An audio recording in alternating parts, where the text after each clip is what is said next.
fined, but the evidence is not going to be heard. So there is some £200 fees for Tony to pay. He's been given a conditional discharge, I believe.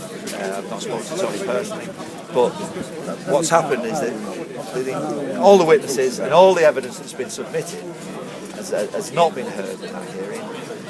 It's been suppressed. So Tony's thanking everybody for the massive turnout, and I don't know what his reaction is going to be and how he's going to respond. If it was me, he could recycle the whole argument under Section 15, Article 3.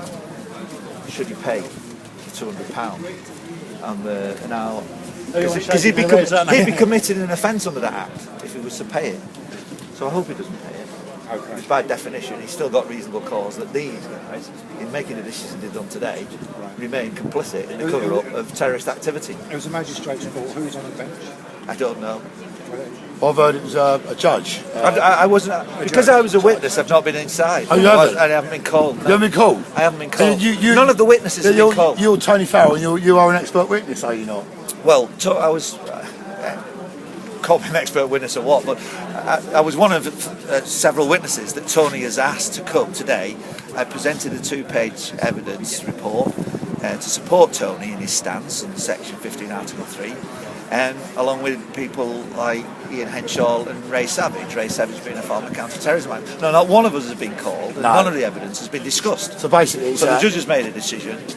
But basically, it's a kangaroo court. It is. It is. So unfortunately, that's the situation. That's sad. That's sad. I myself have been inspired by Tony's stance under Section 15, Article 3 of the Terrorism Act.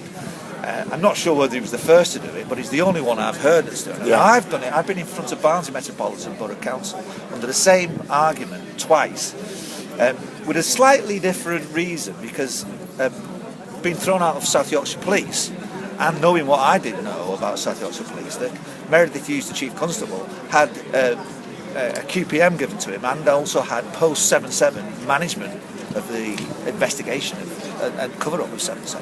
Also, my Detective Chief Inspector, Steve Williams, who was my manager at the time of my sacking, admitted to me on the 5th anniversary of the 7/7, the day before I made my stance, that he was down on the terror drill on the day itself. So this was a Detective Chief Inspector from the Force Intelligence Bureau of South Yorkshire Police down on a terror drill on the day of the London bombings.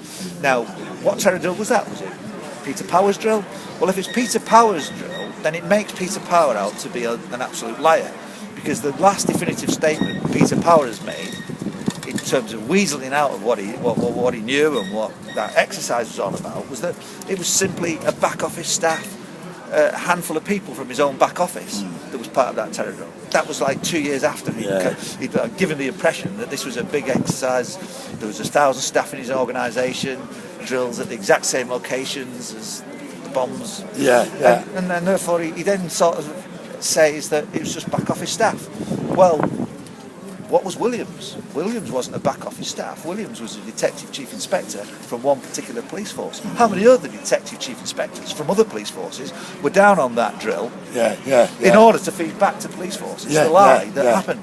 It makes total sense. And of course, South Yorkshire Police, it's now been discovered or uncovered that they were complicit in the Hillsborough disaster too. So that's been proven over we've had 3 inquiries really: the Lord Justice Taylor, Lord Stuart Smith, and now the Bishop of Liverpool.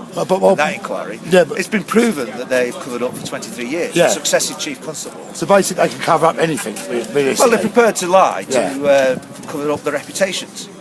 And I mean, like when they sacked me, they didn't say I was wrong. They simply said, your views are incompatible with where we're at the moment, and we'll never get the government to tell the truth.